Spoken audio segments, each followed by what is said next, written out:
혹시 고속도로를 달리실 때 창밖으로 그 깎아지른 듯한 거대한 혁벽 보신 적 있으신가요? 아, 네. 수십 미터 높이로 쭉 이어져 있는 옹벽들 말씀이시죠? 네, 맞습니다. 겉보기에는 뭐랄까 그냥 회색 콘크리트 패널들이 레고 블록처럼 딱딱 조립되어 있는 아주 단순한 벽처럼 보이잖아요. 네, 겉은 아주 평온하고 깔끔해 보이죠? 근데 그 평범한 표면 뒤에는 정말 수천, 수만 톤에 달하는 엄청난 흙의 무게, 그리고 토합을 소리 없이 견뎌내고 있는 고도의 공학적 설계가 숨겨져 있습니다. 맞아요. 오늘 저희가 파헤쳐볼 자료들이 바로 이 보가문토 옹벽에 숨겨진 그 안정성의 해부학입니다. 네, 그래서 오늘 심층탐구에서는 이 토목공학의 미시적인 마찰력 원리부터 거대한 지형을 버텨내는 거시적 구조물의 역학까지 샅샅이 분석해 보려고 합니다. 국가 건설 기준인 KDS와 KCS라는 아주 엄격한 설계 기준을 바탕으로 말이죠. 자, 그럼 이걸 한번 본격적으로 파헤쳐 보죠. 복잡해 보이는 공학 도면들이 사실은 흙과 마찰력이 만들어내는 놀라운 마법이라는 걸 여러분이 이해하시기 쉽게 번역해 드리겠습니다. 네, 오늘 자료들은 정말 흥미롭습니다. 우리가 매일 스쳐 지나가는 인프라의 이면을 들여다보는 거니까요. 그렇죠. 설계 기준서를 보면 인간이 이 흙이라는 아주 변덕스럽고 이질적인 재료를 역학적으로 어떻게 통제하는지 그 치열한 고민이 고스란히 담겨 있습니다. 이 탐구를 따라가다 보면 여러분도 도로가의 구조물들이 전혀 다른 경이로운 시선으로 보이게 될 겁니다. 자, 그럼 먼저 옹벽 내부로 쑥 들어가 볼까요? 좋습니다. 이 모든 구조의 뼈대가 되는 기본 재료, 바로 흙과 보강재의 결합에 대해 먼저 이야기해보죠. 사실 흙이 압축력, 그러니까 누르는 힘에는 강하지만 당기는 인장력에는 무력하게 부서진다는 건 기본 상식이잖아요. 네, 양옆으로 당기면 그냥 스르르 무너져 버리죠. 그런데 설계 기준서를 보니까 이 단점을 극복하려고 복합토체라는 개념을 썼더라고요. 이게 일반적인 철근 콘크리트 방식이랑은 어떻게 다른 건가요? 여기서 흥미로운 점은요. 철근 콘크리트가 재료를 화학적으로 결합해서 굳혀버린다면 이 복합토체는 철저하게 마찰과 구속이라는 물리적 상호작용에만 의존한다는 겁니다. 화학적 결합이 아니라 물리적 상호작용이요? 네, 옹벽 내부 단면을 상상해 보세요. 흙을 일정 두께로 쌓고 그 위에 얇고 긴 띠나 그물망 형태의 보강재를 층층이 깔아줍니다. 아, 흙 사이사이에 텐션을 견디는 재료를 끼워 넣는 거군요. 맞습니다. 이 보강재가 인장력을 아주 잘 견디거든요. 흙을 덮고 무거운 놀로로 꽉꽉 다지면 흙 입자들과 보강재 표면 사이에 강력한 마찰력이 발생합니다. 그렇게 다져놓으면 위에서 하중이 가해질 때 흙이 옆으로 퍼지려고 하겠네요. 그렇죠. 팽창 변형을 일으키려고 할 때 흙과 단단히 맞물려 있는 보강재가 팽팽해지면서 흙이 밖으로 밀려나는 걸 꽉 잡아주는 겁니다. 아, 설계 기준서에서 말하는 구속 효과가 바로 그거군요. 네, 보강재가 흙의 수평 변유를 구속해버리니까 결과적으로 흙덩어리 전체가 겉보기에는 마치 단단한 고체처럼 수평 토합에 저항하게 되는 원리입니다. 그걸 겉보기 응집력이라고 부르던데 본래 흙이 가진 전단 강도가 보강재와의 마찰을 통해 극적으로 늘어나는 거네요. 맞습니다. 이 보강토 공법이 처음 고안됐을 때 토목계에서는 정말 패러다임의 전환이 일어났죠. 여기서 정말 재미있는 포인트가 나옵니다.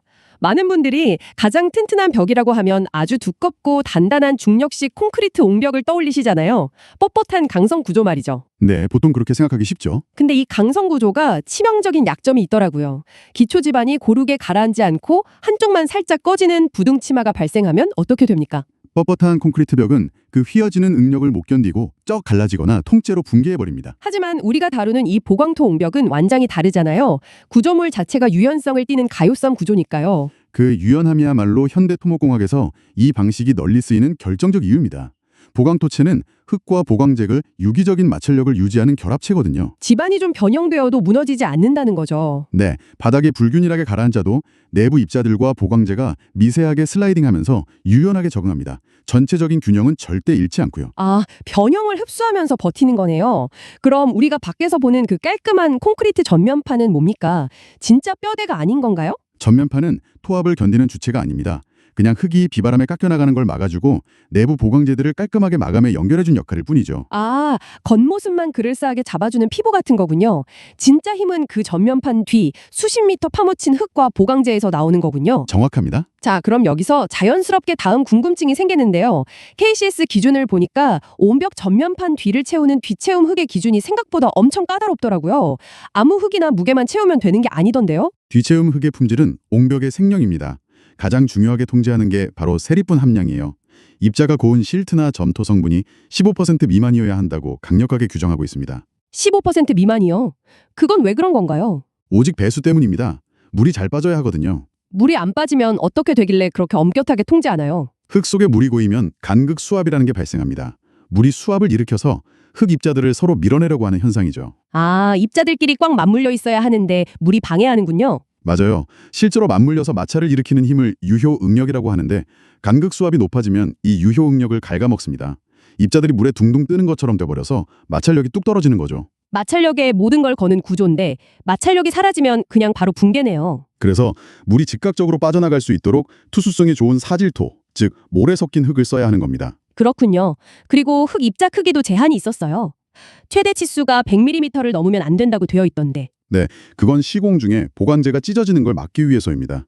흙을 붓고 수십 톤짜리 진동 롤러로 다지잖아요. 엄청난 무게로 누르겠죠. 그때 100mm가 넘는 커다랗고 날카로운 바위가 섞여 있으면 롤러가 지나갈 때 밑에 깔린 보강재를 푹 찔러서 찢어버리게 됩니다. 아, 시공 중 손상이 발생하면 장기적인 안정성은 담보할 수 없겠네요.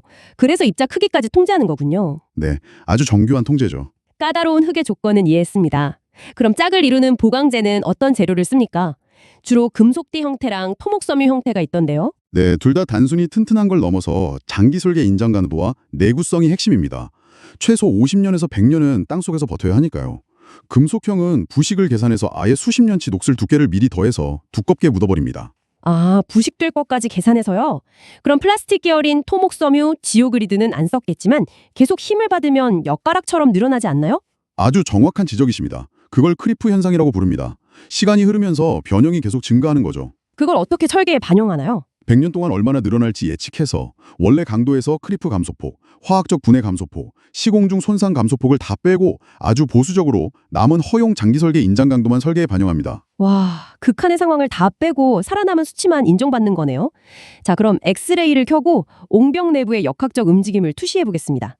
이 안에서 벌어지는 보이지 않는 전쟁, 내적 안전 검토는 어떤 붕괴 시나리오를 막고 있는 건가요? 크게 세 가지 파괴 메커니즘을 방어합니다.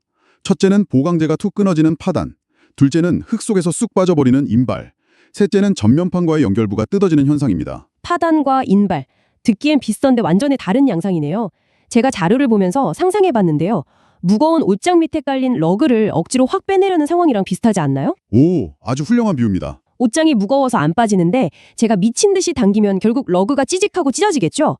이게 파단인 거죠. 작용하는 인장력이 보강재 강도를 초과해버리는 거? 정확합니다. 토합이 보수적으로 계산한 그 강도를 넘어버리면 끊어지는 거죠. 이럴 땐 보강재를 더 촘촘하게 깔아서 힘을 분산시켜야 합니다. 그럼 두 번째 인발은 뭔가요? 러그가 절대 안 찢어지는 특수 소재라면요? 힘이 계속 가해지면 어느 순간 옷장 밑에서 러그가 통째로 스르륵하고 미끄러져 빠져나오겠죠. 그게 인발입니다. 아하, 뒤에서 닷처럼 꽉 잡아줘야 할 보강재가 마찰력을 잃고 딸려 나오는 거군요. 이걸 막으려면 어떻게 합니까? 여기서 가상 파괴면 개념이 나옵니다. 무너져 내려는 앞쪽 흙을 주동 영역, 절대 무너지지 않는 깊은 뒤쪽 흙을 저항 영역이라고 하는데요. 보강재가 저항 영역 깊숙이 파묻혀 있어야 합니다. 뒤쪽까지 길게 들어가 있어야 한다는 거네요. 네, 저항 영역에서 발생하는 마찰력이 앞쪽 주동 영역에서 당기는 인장력보다 무조건 커야만 빠져나오지 않는 거죠. 결국 흙과 보강재 사이의 마찰 계수가 팽팽한 줄다리기의 승패를 가릅니다. 그래서 다짐도를 철저히 관리해서 흙이란 그물망이 꽉 맞물리게 해야 하는 거군요. 자, 그럼 이제 시야를 넓혀보겠습니다. 카메라를 밖으로 줌아웃 해보죠. 네, 외적 안전 검토로 넘어갈 차례네요. 미시적인 마찰력 전쟁은 끝났고 이제 뒤쪽 산비탈이 밀어붙이는 거대한 토합으로부터 이 구조물 자체가 어떻게 버티는지 살펴볼 텐데요. 여기서 설계자들은 아주 과감한 접근을 합니다. 보강토재 전체가 완벽하게 결속되어 있다고 보고 이것 전체를 하나의 거대한 단일 중력식 블록으로 간주해버리는 겁니다. 그냥 엄청 무거운 거대한 상자 하나로 취급한다고요? 네, 콘크리트 덩어리처럼 생각하는 거죠. 그리고 외부의 압도적인 힘에 맞서 세 가지를 버텨내야 합니다. 활동, 전도, 그리고 지지력이죠. 상자가 뒤에서 밀리는 걸 버티는 과정이네요. 먼저 활동은 바닥에서 썰매처럼 앞으로 쭉 미끄러지는 걸 말하는 거죠? 맞습니다. 밀어내는 토합보다 바닥면의 마찰 저항력이 최소 1.5배 이상 커야 합니다. 안전열 1.5 이상을 요구하죠. 그럼 미끄러지진 않는데 미는 힘이 너무 강해서 블록 덩어리 전체가 앞으로 쾅 하고 고꾸라지면요. 그게 전도입니다. 넘어뜨리려는 힘보다 블록 자체의 무게가 버텨주는 힘이 2배 이상, 즉 안전율 2.0 이상이 되어야 전도를 막을 수 있습니다. 미끄러지지도 않고 앞으로 넘어지지도 않네요. 근데 문득 드는 생각이요. 이 덩어리가 엄청 무거울 텐데 바닥의 기초 지반 자체가 물컹거리는 연약 지반이면 통째로 가라앉지 않나요? 아주 예리하십니다. 그게 바로 지지력 검토입니다. 옹벽의 자중과 위를 지나다니는 트럭들의 하중까지 다 더해서 기초 지반이 버틸 수 있는지 확인해야 합니다. 지반의 허용 지지력이 더 커야 하는군요. 네, 지지력이 부족하면 아예 흙을 파내고 쇠석이나 콘크리트로 단단하게 기촌을 다지는 공사를 먼저 해야 합니다. 활동, 전도, 지지력까지 통과했습니다. 그런데 KDS 기준을 보면 스케일이 아예 다른 마지막 검토 항목이 있더라고요. 전반 안정이라는 건데 이건 옹벽 구조물의 문제를 넘어선 것 같던데요. 맞습니다. 산사태 스케일의 문제죠. 옹벽은 말정한데 그 뒤쪽 산비탈 전체가 거대한 원호 형태로 둥글게 미끄러지면 붕괴하는 원호 활동을 검토하는 겁니다. 마치 숟가락으로 아이스크림을 푹 퍼내듯이 산 전체가 무너지는 거요. 네. 그래서 옹벽만 보는 게 아니라 지형 전체의 지질 데이터를 바탕으로 거대한 파괴면이 옹벽 밑으로 통과하지 않는지 전체 시스템을 확인해야 합니다. 결국 미끄러짐, 넘어짐, 가라앉음, 산사태까지 막아내려면 이 보강토체 블록 자체가 압도적인 무게와 충분한 폭을 가져야만 하겠네요. 네. 무겁고 넓어야 버티니까요. 그래서 KDS 규정에서 보강재의 길이를 아주 길게 설정해 놓은 겁니다. 규정을 보니까 옹벽 전체 높이의 최소 70% 이상을 무조건 확보하라고 명시되어 있더라고요. 그 70%가 아주 절묘한 공학적 수치입니다. 만약 10m 높이의 옹벽이라면 그 뒤로 무려 7m 길이의 보강재들이 땅속에 수평으로 박혀 있다는 뜻입니다. 겉보기엔 얇은 패널인데 뒤로는 엄청난 뼈대가 박혀 있네요. 게다가 최소 2.5m 이상은 무조건 유지해야 하고 수직 간격도 0.8m 이하로 촘촘하게 배열해야 합니다. 그래야만 완벽한 단일 중력식 블록이 만들어지거든요. 수평 길이뿐만 아니라 땅 밑으로 파고 들어가는 근입 깊이도 엄격하잖아요. 평지라도 최소 0.5m는 파고 묻어야 한다면서요? 네, 그래야 바닥에서 밀리는 걸 막을 수 있으니까요. 경사지에서는 더 깊게 0.6m를 파고 전면에 1.2m 폭의 평평한 소당 구조도 만들어야 합니다. 동절기 변수도 고려해야 하죠. 우리나라처럼 겨울이 추운 곳에서는요. 필수적입니다. 땅속 수분이 얼면 부피가 팽창하는 동상현상이 일어나거든요. 이 융기력이 어마어마해서 웬만한 콘크리트도 들어 올려버립니다. 옹벽 기초가 들썩거리면 내부 마찰력이 다 깨져버리겠네요. 그래서 반드시 겨울에 땅이 어는 깊이인 동결심도보다 더 깊은 곳까지 파고 내려가서 기초를 세워야 합니다. 와, 100mm 흙 입자에서 시작된 이야기가 크리프 현상을 거쳐 최소 70% 폭을 가진 거대한 요새가 완성되기까지 정말 숨가쁘게 달려왔습니다. 네, 미시에서 거시로 이어지는 완벽한 설계죠. 인장력의 약점을 보강제로 극복하고 집안 치마에 유연하게 대처하는 진정한 공학의 결정체네요. 이제 여러분도 고속도로를 달리며 마주치는 옹벽이 단순한 콘크리트 덩어리가 아니라 수천 겹의 힘이 얽힌 마법으로 보이실 겁니다.